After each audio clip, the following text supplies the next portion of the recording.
Hello dear students. आज हम study करेंगे चैप्टर 35 मेंडल के आनुवंशिकता के नियम। सबसे पहले बात करते हैं आनुवंशिकी की। आनुवंशिकी किसे कहते हैं? आनुवंशिकी किसे कहते हैं? विज्ञान की वह शाखा जिसके अंतर्गत आनुवंशिकता तथा विभिन्नताओं का अध्ययन किया जाता है उसे आनुवंशिकी कहते हैं। हमारे पास यहाँ पर दो शब्द आए हैं, आनुवांशिकता तथा विभिन्नताएं। आनुवांशिकता आनुवांशिकी से भिन्न है। आनुवांशिकता किसे कहते हैं? जनकों से संतति में आनुवांशिक लक्षणों का संचरण आनुवांशिकता कहलाता है। अर्थात माता पिता से संतान में आनुवांशिक लक्षणों के संचरण को क्या कहते हैं? आनुवांशिकता। हमारे पास यहाँ पर एक और वर्ड आ गया, आनुवांशिक लक्षण। आनुवांशिक लक्षण किसे कहेंगे? एक पीढ़ी से नई पीढ़ी में संचरित होने वाले लक्षणों को आनुवांशिक लक्षण कहते हैं। हमारे पास आनुवांशिकी की परिभाषा में एक शब्द और आया था, विभिन्नताएं। विभिन्नताएं किसे कहेंगे? लैंगिक जनन के कारण होने वाली विभिन्नताओं को आनुवांशिक विभिन्नताएं तथा वातावरणीय कारकों द्वारा होने वाली विभिन्नताओं को वातावरणीय विभिन्नताएं कहते हैं। अर्थात माता पिता से संतान में जाने वाली विभिन्नताओं को आनुवांशिक विभिन्नताएं कहते हैं और वातावरणीय कारकों यानी वातावरण में उपस्थित कारकों के द्वारा होने वाली विभिन्नताओं को वातावरणीय विभिन्नताएं कहते हैं। आनुवांशिकी शब्द का प्रयोग सर्वप्रथम विलियम बेटसन ने 1905 में किया था, इसलिए विलियम बेटसन को आधुनिक आनुवांशिकी का जनक कहते हैं। यहाँ पर नोट में आपको 3 बातें और याद रखनी होगी। मानव शारीरिक आनुवांशिकी का जनक किसे कहते हैं? गेरार्ड को। प्रायोगिक आनुवांशिकी का जनक कहते हैं मॉर्गन को। और आनुवांशिकी का जनक मेंडल को कहते हैं। यहाँ पे आपको बिल्कुल भी कंफ्यूज नहीं होना है। आनुवांशिकी का जनक मेंडल को कहते हैं और आधुनिक आनुवांशिकी का जनक बेटसन को कहते हैं। इनके बीच में आपको बिल्कुल भी कंफ्यूज नहीं होना है। अब बात करते हैं मेंडल के जीवन परिचय की। मेंडल का जन्म 22 जुलाई 1822 में मोराविया नामक गांव में हुआ, जो कि अब चेकोस्लोवाकिया में है। मेंडल का जन्म एक साधारण माली परिवार में हुआ था, यानी मेंडल गरीब परिवार से बिलोंग करता था। मेंडल ने सन 1842 में दर्शन शास्त्र में 2 वर्षीय पाठ्यक्रम उत्तीर्ण किया और यह पाठ्यक्रम उसने ब्रून शहर से उत्तीर्ण किया तथा 1843 में ऑस्ट्रिया के ब्रून शहर में ही, जो कि अब चेकोस्लोवाकिया के ब्रूनो शहर के नाम से जाना जाता है, उसी शहर के एक चर्च में उसने पादरी के रूप में कार्य करना प्रारंभ कर दिया। हमें यह ज्ञात होना चाहिए कि मेंडल का जन्म के समय नाम जॉन मेंडल था। 1843 में जब वह चर्च में काम करने लगा था तो ब्रून शहर के लोगों ने उसके कार्य से खुश होकर उसे ग्रेगर की उपाधि दी। ऑस्ट्रियन भाषा में ग्रेगर से तात्पर्य होता है महान, अतः अब यहाँ पर इन्हें ग्रेगर जॉन मेंडल कहा जाने लगा। इसके बाद मेंडल 1851 में वियना गए, जो कि ऑस्ट्रिया की राजधानी है। वहां पर उन्होंने 3 वर्षों तक वियना विश्वविद्यालय में गणित एवं प्राकृतिक विज्ञान का अध्ययन किया। यही अध्ययन उनके द्वारा बाद में किए गए आनुवंशिकी विषय पर किए गए शोध कार्य के लिए बहुत ही महत्वपूर्ण साबित हुआ। 1854 में मेंडल वापस ब्रून शहर लौट आया तथा वहां पर 1854 से लेकर 1864 तक लगातार 10 साल तक मेंडल ने ब्रून शहर के ही छोटे से स्कूल मॉडर्न स्कूल में अध्यापन कार्य किया। इसी दौरान मेंडल ने 1857 से 1865 तक लगभग 8 वर्षों तक चर्च के उद्यान में उद्यान मटर, जिसका वानस्पतिक नाम है पाइसम सेटाइवम, के पौधों पर महत्वपूर्ण प्रयोग किए। उन्होंने अपने 30,000 मटर के पौधों पर किए गए प्रयोगों से प्राप्त परिणामों को, अर्थात उन्होंने 30,000 मटर के पौधों पर प्रयोग किए, जिसके पश्चात प्राप्त परिणामों को ब्रून शहर की एक संस्था जिसका नाम ब्रून सोसाइटी ऑफ नेचुरल हिस्ट्री था, उसके समक्ष 8 फरवरी से 8 मार्च 1865 को अपने परिणाम प्रस्तुत किए तथा अपने शोध कार्य को 1866 में सोसाइटी की वार्षिक पत्रिका में पादपों में संकरण के अर्थात एक्सपेरिमेंट्स इन प्लांट हाइब्रिडाइजेशन नामक शीर्षक से शोध पत्र प्रकाशित किया। उनका मूल शोध पत्र जर्मन भाषा में वर्षोसेबर फ्लेंजे हाइब्रिडेन नामक शीर्षक से प्रकाशित हुआ था। मेंडल के प्रयोगों के आधार पर आनुवंशिकता के नियम बनाए गए, जिन्हें मेंडलवाद के नाम से जाना जाता है।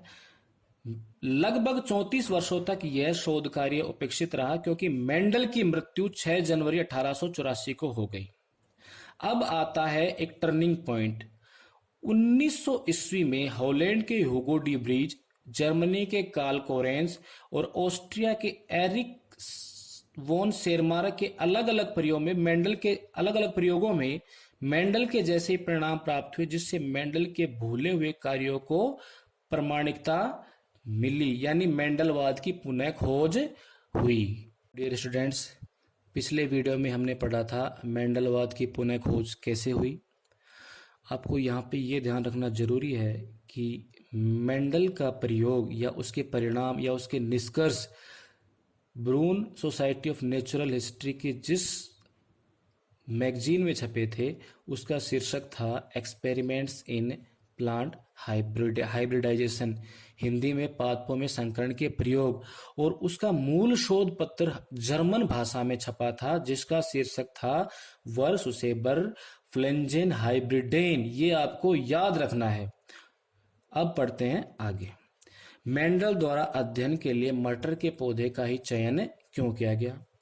मेंडल ने अपने आनुवंशिकता के प्रयोगों में उद्यान मटर का चयन निम्न कारणों से किया। नंबर 1, इसे सरलता से उद्यान में अथवा किसी फ्लावर पॉट अर्थात गमले में भी उगाया जा सकता है। नंबर 2, इस पौधे का जीवन काल अल्प होता है। आप सबको पता होगा कि मटर का पादप 1 वर्षीय होता है तथा यह अपना जीवन काल 1 वर्ष में पूरा कर लेता है। इसके फलस्वरूप इसकी कई पीढ़ियों का अध्ययन अल्प समय में ही आसानी से किया जा सकता है। इसीलिए मेंडल ने लगभग 30,000 मटर के पौधों पर प्रयोग किए। नंबर 3, इसके पुष्प द्विलिंगी होते हैं, वह उनमें स्वपरागण पाया जाता है, जिससे पौधों में गुणों की शुद्धता कई पीढ़ियों तक बनी रहती है। अब ये स्वपरागण क्या होता है? परागण देखो, स्वपरागण परागण का एक रूप होता है। परागण 2 प्रकार का होता है, स्वपरागण और परपरागण। आगे के चैप्टर्स में हम इसका विस्तार पूर्वक अध्ययन करेंगे। इसके पुष्प द्विलिंगी होते हैं। द्विलिंगी का क्या मतलब होता है? यानी एक ही पुष्प में नर जननांग और मादा जननांग दोनों उपस्थित होते हैं, और ये द्विलिंगी पुष्प जब बंद होते हैं तो उसमें स्वपरागण होता है, और जब बंद नहीं होते हैं तो उसमें नंबर 4 कृत्रिम विधियों द्वारा परपरागण भी हो सकता है। 5 नंबर, मटर के पौधों में अनेक विपर्यासी लक्षण पाए जाते हैं। अब ये विपर्यासी लक्षण क्या होते हैं? विपर्यासी लक्षण यानी एक ही पादप में जब 2 प्रकार के लक्षण पाए जाते हैं, जिसमें से एक लक्षण प्रभावी होता है और एक अप्रभावी होता है। प्रभावी लक्षण हमेशा अप्रभावी लक्षण को प्रेस करता है, तो इस प्रकार के लक्षणों को विपर्यासी लक्षण कहते हैं। अब मेंडल ने लक्षणों का चयन कैसे किया? मेंडल ने मटर के पौधे में पाए जाने वाले 34 विपर्यासी लक्षणों में से 7 जोड़ी विपर्यासी लक्षणों का अपने अध्ययन के लिए चयन किया। ये लक्षण निम्न थे। नंबर 1, बीज का आकार, यानी बीज का आकार में अप्रभावी लक्षण झुर्रीदार और प्रभावी लक्षण गोल। यहां पर प्रभावी लक्षण गोल, अप्रभावी लक्षण झुर्रीदार को दबाता है। नंबर 2, बीज का रंग अप्रभावी लक्षण हरा, प्रभावी लक्षण पीला। यहां पर प्रभावी लक्षण पीला, अप्रभावी लक्षण हरे को दबाता है। नंबर 3, फली का आकार संकुचित फूली हुई यहां पर प्रभावी लक्षण है, और संकुचित या पिचकी हुई यहां पर अप्रभावी लक्षण है। यहां पर फूली हुई प्रभावी लक्षण संकुचित अप्रभावी लक्षण को दबाता है। 4 नंबर, फली का रंग, अप्रभावी लक्षण है पीला, प्रभावी लक्षण है हरा। यहां पर प्रभावी लक्षण हरा, अप्रभावी लक्षण पीले को दबाता है। 5 नंबर, पुष्प की स्थिति अप्रभावी लक्षण अक्षीय और प्रभावी लक्षण कक्षीय। अब यहाँ पर प्रभावी लक्षण अप्रभावी लक्षण को दबाता है। अब यहाँ पे नोटिस ये करना होगा कि अक्षय क्या होता है और कक्षय क्या होता है। ये प्रभावी लक्षण होता है जैसे इसके कक्ष में एक पुष्प लग गया और इसके दोनों तरफ और पुष्प लग गए, तो ये होता है कक्षीय। और अक्षीय में इसके बीच में पुष्प नहीं लगता, इसके दोनों तरफ पुष्प लगते हैं, यानी कि इसकी कक्षा में कोई पुष्प नहीं लगता। 6 नंबर, पुष्प का रंग अप्रभावी लक्षण है सफेद, प्रभावी लक्षण है बैंगनी। यहां पर बैंगनी सफेद को दबाता है, प्रेस करता है। अगर आपको इसको याद रखना है तो आपको ये ध्यान रखना होगा, यदि हमारे पास सफेद रंग का पाउडर हो और बैंगनी रंग का पाउडर हो, दोनों को मिक्सअप करने से बैंगनी रंग बाहर आता है, यानी अर्थात बैंगनी रंग सफेद को दबाता है। पादप की ऊंचाई, प्लांट की ऊंचाई अप्रभावी लक्षण है बोने, प्रभावी लक्षण है लंबे, यानी लंबापन यहां बोनेपन को दबाता है। मेंडल ने इन 7 जोड़ी लक्षणों का अध्ययन कर पाया कि ये लक्षण आनुवांशिक रूप से शुद्ध थे। शुद्ध लक्षण से तात्पर्य यह है कि ये लक्षण पीढ़ी दर पीढ़ी अपरिवर्तित रहता है, अर्थात यदि हम लंबे पौधे उगाएं तो वे आगे की पीढ़ी में भी लंबे ही होंगे। डियर स्टूडेंट्स, आपको ये सातों के 7 लक्षण याद करने हैं और इनको बार बार लिख के देखना है।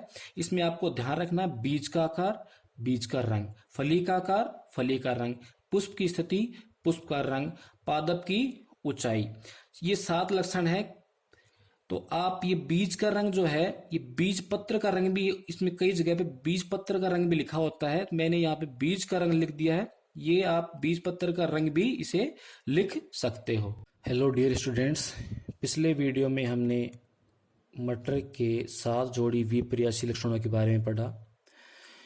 इस वीडियो में हम पढ़ेंगे पारिभाषिक शब्दावली, अर्थात मेंडल ने अपने प्रयोगों में निम्नलिखित पारिभाषिक शब्दावली का उपयोग किया।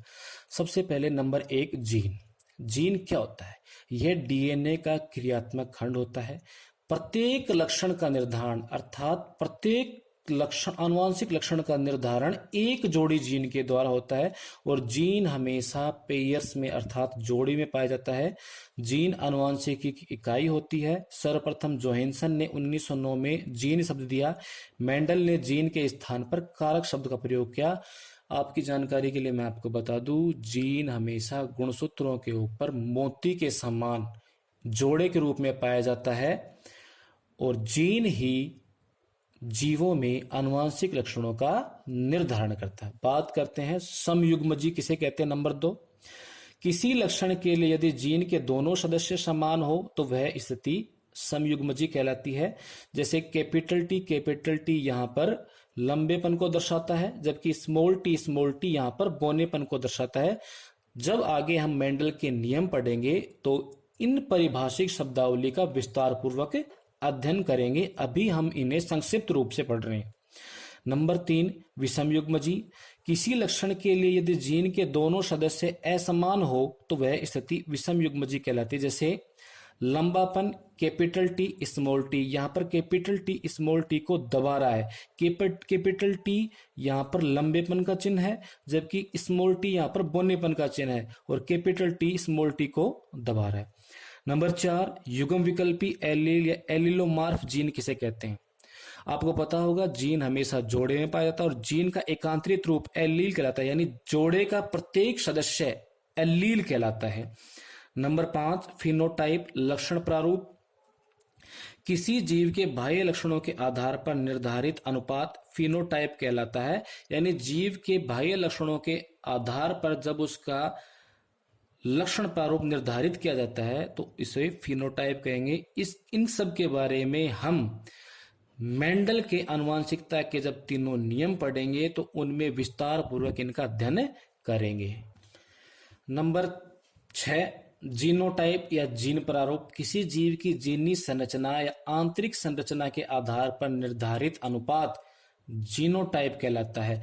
जीनोटाइप और फिनोटाइप में क्या अंतर? फिनोटाइप में जीव के बाह्य लक्षणों के आधार पर निर्धारित अनुपात को फिनोटाइप कहते हैं और जीनोटाइप जीव के जीनी संरचना या आंतरिक संरचना के आधार पर निर्धारित अनुपात जीनोटाइप कहलाता है। प्रभावी लक्षण, प्रभावी लक्षण क्या होता है? संकरण के फलस्वरूप जो लक्षण F1PD में प्रकट होते हैं प्रभावी लक्षण कहलाते हैं। मेंडल के जब नियम पढ़े जाएंगे तो उसमें F1PD, F2PD सभी पीडी आएंगी। F1PD में जो प्रकट होते हैं लक्षण वो हमेशा प्रभावी लक्षण होते हैं। अप्रभावी लक्षण F1PD में कभी भी प्रकट नहीं होते। नंबर 8, अप्रभावी लक्षण, संकरण के फलस्वरूप जो लक्षण F1PD में प्रकट नहीं होते अप्रभावी लक्षण कहलाते हैं। यानी अप्रभावी लक्षण कभी भी F1PD में प्रकट नहीं होते, ये हमेशा F2PD में ही प्रकट होते हैं।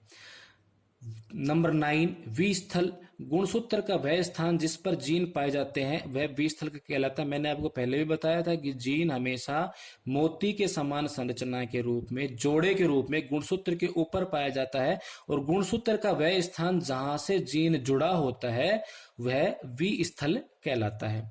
नंबर 10, F1PD, दो जनकों के बीच संकरण से उत्पन्न संतति को F1PD या प्रथम पीढ़ी कहा जाता है। और हमेशा ध्यान रखना F1PD में सदैव प्रभावी लक्षण प्रकट होते हैं, F1PD में कभी भी अप्रभावी लक्षण प्रकट नहीं होते हैं। नंबर 11, F2PD, यानी दो जनकों के बीच संकरण से उत्पन्न संतति को F1PD कहते हैं और F1PD में संकरण से उत्पन्न संतति को F2PD या द्वितीय पीढ़ी कहा जाता है। F2PD में प्रभावी लक्षण भी उत्पन्न होते हैं और अप्रभावी लक्षण भी उत्पन्न होती है, अर्थात प्रभावी और अप्रभावी दोनों ही प्रकार के लक्षण उत्पन्न होते हैं। इसमें हमेशा प्रभावी लक्षण अप्रभावी लक्षण को दबाता है। कई की बार अप्रभावी लक्षण जैसे स्मॉल टी बोनेपन का प्रतीक है वो भी इस पीढ़ी में प्रकट होता है। नंबर 12, एकल संकर संकरण, एक जोड़ी विपरीत लक्षणों वाले जनकों में संकरण करवाना एकल संकरण कहलाता है। जो मेंडल का इसका उदाहरण है मेंडल का प्रभाविता का नियम। नंबर 13, द्विसंकर संकरण, दो जोड़ी विपरीत लक्षणों वाले जनकों में संकरण करवाना द्विसंकर संकरण कहलाता है। एग्जाम्पल मेंडल का स्वतंत्र अपव्यूहन का नियम। 14, जनक पीढ़ियां, संकरण में प्रयुक्त माता पिता नर व मादा जनक पीढ़ी को निरूपित करते हैं। जनक पीढ़ी में संकरण से उत्पन्न संततियां जो होती हैं वही प्रभावी और अप्रभावी होती हैं। देखो इसमें जो प्रभावी लक्षण है वो हमेशा ध्यान रखना आपको F1PD में प्रकट होता है और अप्रभावी लक्षण कभी भी F1PD में प्रकट नहीं होता, वो किस में प्रकट होता है? F2PD में। और F2PD में अप्रभावी लक्षण के साथ प्रभावी लक्षण भी उत्पन्न हो सकता है और हमेशा F2PD में प्रभावी लक्षण अप्रभावी लक्षण को दबाता नहीं है। कुछ लक्षणों की वंशागति स्वतंत्र भी होती है।